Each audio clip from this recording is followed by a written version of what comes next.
পরশু সুযোগ আছে, আপনারা পরশু আপনারা যারা এই পাহাড়ে উঠতে চান এসে উঠতে পারেন, কারণ এই পাহাড়গুলো 1 কিলোমিটারের মতো, অথবা আপনারা 1 কিলোমিটার কাছাকাছি। আপনারা এখানে উঠে নামতে প্রায় ধরেন 2-2.5 ঘন্টা কমপক্ষে লাগবে। 2.5 ঘন্টা তো লাগবে, উঠতে লাগবে 1.5 ঘন্টা, নামতে লাগবে 1 ঘন্টা। তো সেই কারণে এটি আলাদা করে আসতে হবে আর আপনাদেরকে, সেটা আপনাদের নিজেদের রেসপন্সিবিলিটিতে আপনাদের আসতে হবে ইনশাআল্লাহ। আর আমরা আগামীকাল তো আমাদের তায়েফ সফর আছে, হ্যাঁ আগামীকাল তায়েফ সফর আছে, সে কারণে আগামীকাল করতে পারবেন না, পরশু করতে পারবেন, কারণ তারপরের দিন আবার মদিনায় সফর, মানে মদিনায় আমরা চলে যাবো ইনশাআল্লাহ। আর আজকে আমরা কয়েকটা জিনিস দেখবো, এর মধ্যে আরাফাতের ময়দানে যাচ্ছি, আরাফা, মিনা, মুজদালিফা, এগুলো সবই হজের সাথে সম্পৃক্ত, ওমরার সাথে এগুলো কোনোটাই রিলেশন নয়। আবার এখন যে পাহাড় আমরা দেখে এসেছি, হিস্টোরিক্যালি পাহাড়ের ঐতিহ্য আছে, কিন্তু এর কোনো সওয়াব নাই যে এখানে আপনি দাঁড়িয়ে 2 রাকাত নামাজ আদায় করলে, অথবা ওই যে পাকিস্তানি অথবা ইরানিদের মতো দাঁড়িয়ে ওইখানে অনেক লম্বা সময় মোনাজাত করলে এখানে দোয়া কবুল হবে এমন কোনো গ্যারান্টি নেই। এখানে দোয়া করলে যা হবে, বরং এই বাসে দোয়া করলে তার চেয়ে বেশি কবুল।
সবাই দাঁড়া আছে, কথা বলতে স্যার শুনবো।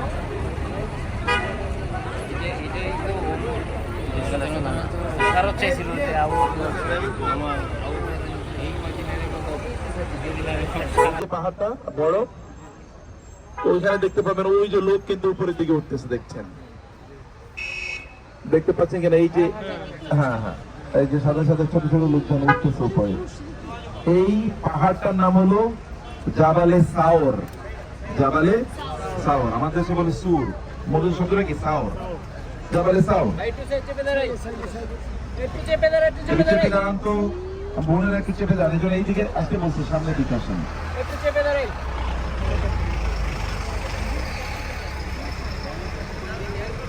এটাকে বলে জাবালে সাওর, সাওর পাহাড়। এই পাহাড়ে একটি গুহা আছে, গুহা মানে তো বুঝেন, পাহাড়ের ভিতরে মানুষ গিয়ে লুকিয়ে থাকার মতো গর্ত, এটাকে গুহা বলে। এখানে যেমন ওই যে গাড়ে হেরা, এটা হলো গাড়ে সাওর, গাড়ে সাওর না, মূলত জাবালে সাওরের একটা গুহা। আপনাদের মনে থাকবে রাসূলুল্লাহ সাল্লাল্লাহু আলাইহি ওয়াসাল্লাম যখন মক্কায় তিনি কাজ করছিলেন, মক্কার কুরাইশরা, কাফেররা তাকে বাধা দেওয়ার চেষ্টা করেছে, কিন্তু বাধা দিলেও দিন দিনই আরবে গোত্র প্রথা ছিল, সকল গোত্রের একজন করে যুবককে তারা নির্বাচন করলো এবং খুবই শক্তিশালী সাহসী যুবকদেরকে নিল, যেন সবাই মিলে রাসূলকে হত্যা করতে পারে। এবং রাতের অন্ধকারে রাসূলের ঘরটা তারা চারিদিকে ঘেরাও করে ফেলেছে তাকে হত্যা করার জন্য। এর মধ্যে জিবরিল এসে রাসূলকে বললেন, আল্লাহ আপনাকে নির্দেশ দিয়েছেন বা অনুমতি দিয়েছেন মদিনায় হিজরত করার জন্য। তো রাতের অন্ধকার ওরা চারিদিকে ঘিরে রেখেছে। রাসূলুল্লাহ সাল্লাল্লাহু আলাইহি ওয়াসাল্লাম ভোরের একটু আগে তিনি তার ঘর থেকে বের হন, অর্থাৎ মক্কায় যেখানে তার ঘর ছিল, যেখানে তিনি থাকতেন, সেই ঘর থেকে তিনি বের হয়ে গেলেন। বের হয়ে চারিদিকে শত্রুরা ঘিরে আছে ঘর, অতএব শত্রুদের সামনে থেকে তিনি বের হবেন কিভাবে? তিনি এক মুষ্টি বালি নিলেন হাতে এবং বালি নিয়ে বিসমিল্লাহ বলে বালিটি এভাবে ছুড়ে দিলেন। শত্রুরা কিন্তু চারিদিকে তাকে ঘিরে আছে, আর এক মুষ্টি বালি আল্লাহ তাআলা শত্রুদের চোখগুলো কোথায় তিনি গিয়েছেন। আর আরবটা ছিল তারা ইন্টেলিজেন্সের দিক থেকে, স্পাইং এর দিক থেকে, মানে হচ্ছে গোয়েন্দাগিরির দিক থেকে তারা বিশ্বের এক। তারা পায়ের চিহ্ন দেখে বুঝতে পারতো এই দিক দিয়ে কারা গিয়েছে, কতদিন আগে গিয়েছে। এমনকি খুঁজে খুঁজে বের করলেন কি, ওই যে রাজার মুকুটটা এবং তার বালা, এগুলো এনে ওই সুরাকার মাথায় পরিয়ে দিচ্ছেন এবং তার হাতেই বালাগুলো পরিয়ে দিচ্ছেন। এটা যখন তার মাথায় মুকুট পরিয়ে দেওয়া হলো, তার হাতে বালা পরিয়ে দেওয়া হলো, তখন তিনি চিৎকার করে কেঁদে উঠলেন। আমার রাসূল এখন থেকে বহু বছর আগে বলে গিয়েছিলেন আমার মাথায় এই মুকুট এবং আমার হাতে এই বালা পড়বে। আমি তো কোনোদিন ভাবি নাই যে সত্যি এটা ঘটবে। রাসূল বহু আগে বলে গেছেন, কত আগে তিনি মারা গিয়েছেন। তার মৃত্যু প্রায় 14-15 বছর পর এই ঘটনা ঘটেছে। এই 15 বছর পর ইনি ইসলাম গ্রহণ করেছেন তারও অনেক পরে।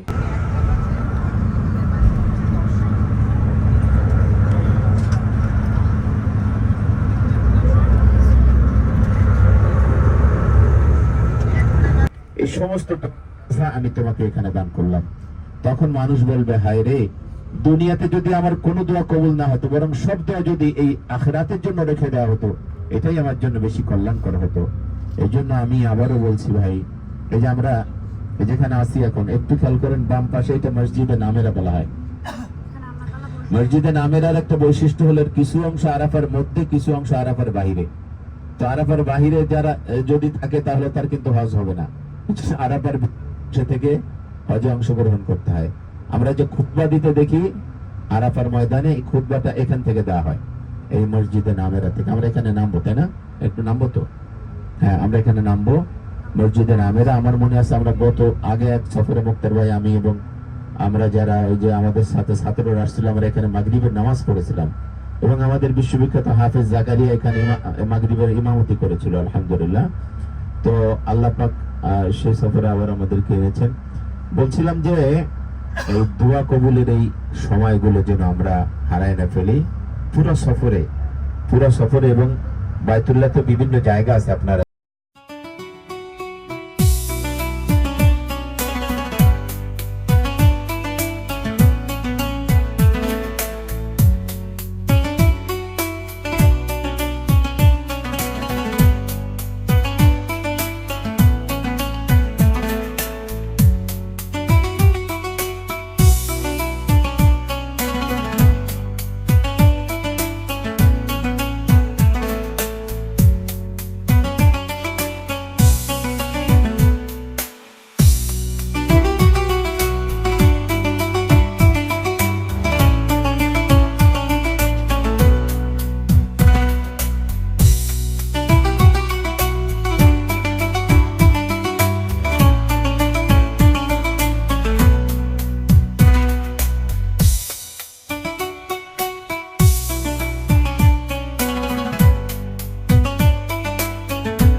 আমাদের লোকজন কই?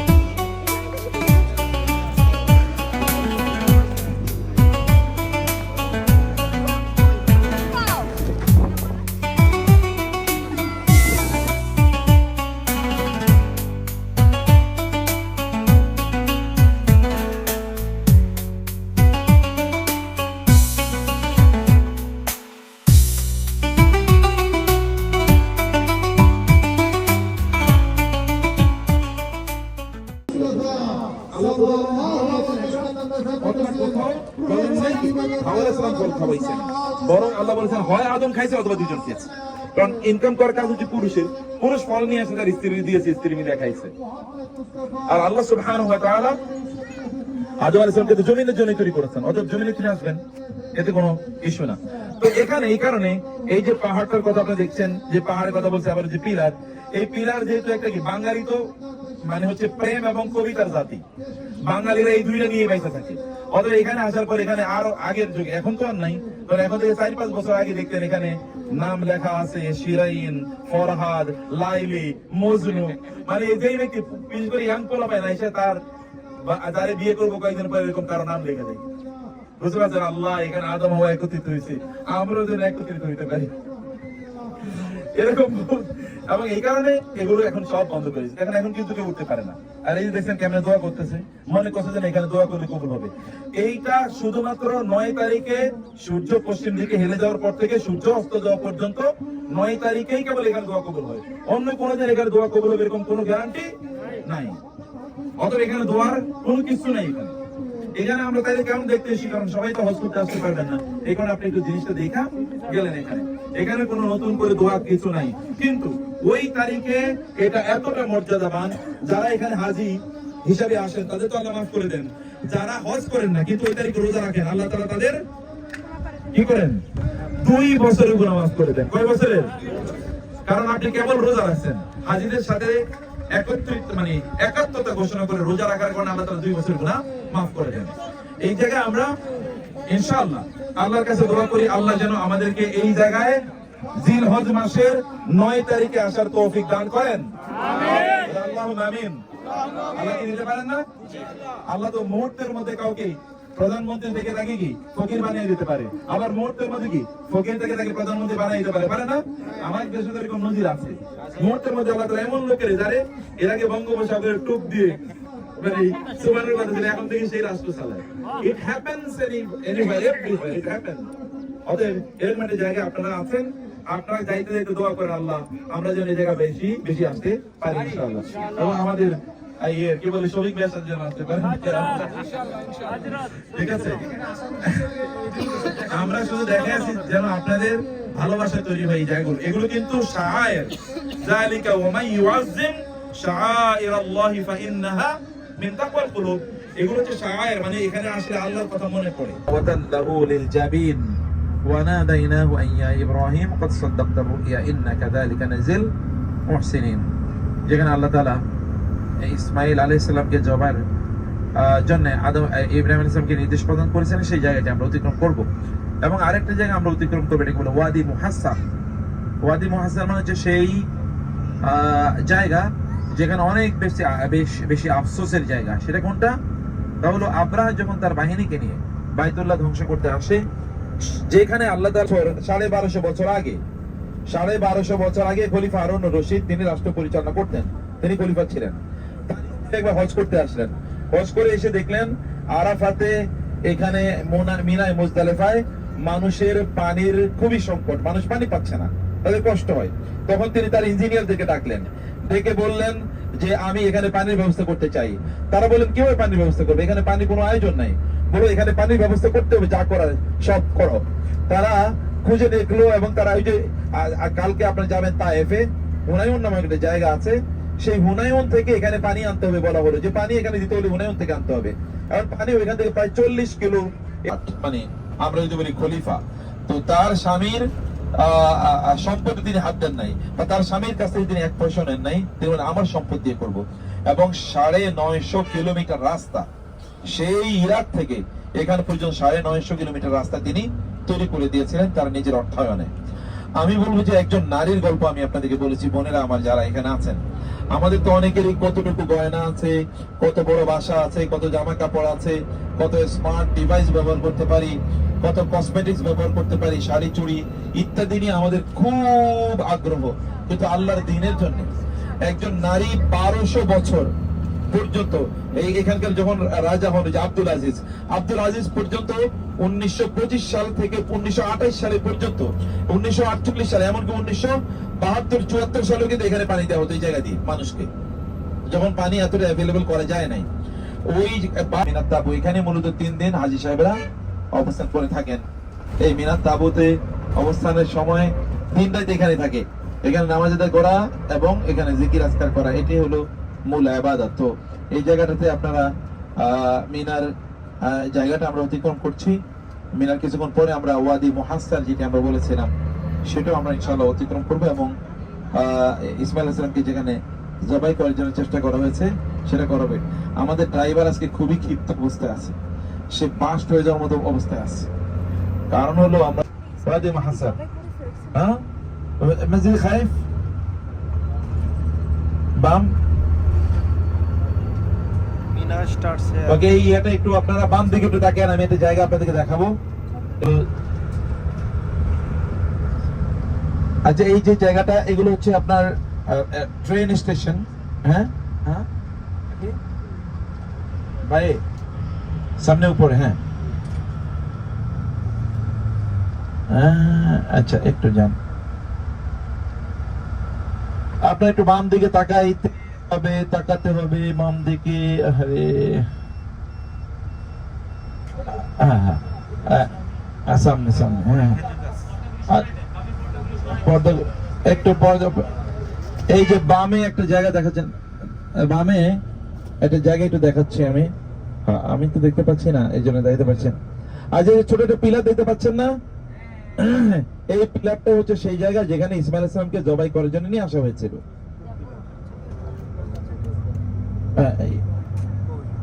আচ্ছা একটা সেকেন্ড, হ্যাঁ ওই যে কর্নারে দেখেন, ওই যে এই পাহাড়ে যেখানে उस बस में ले जाए। अच्छा হ্যাঁ उसमें जाना है। আচ্ছা একটু সামনে সামনে, আচ্ছা এখান থেকে একটু এখানে একটু দেখতে পাবেন ওই যে পাহাড়ে একেবারে সীমান্তে এসে, পাহাড়ে একটা সীমান্তে এসে, আরে দেখা যাচ্ছে না, ওই সাইডে দেখা যাচ্ছে আর কি, দেখছে না? ওকে মাশাআল্লাহ, ওকে মাশাআল্লাহ। শয়তানকে পাথর মারা হয় বলে বলা হয়।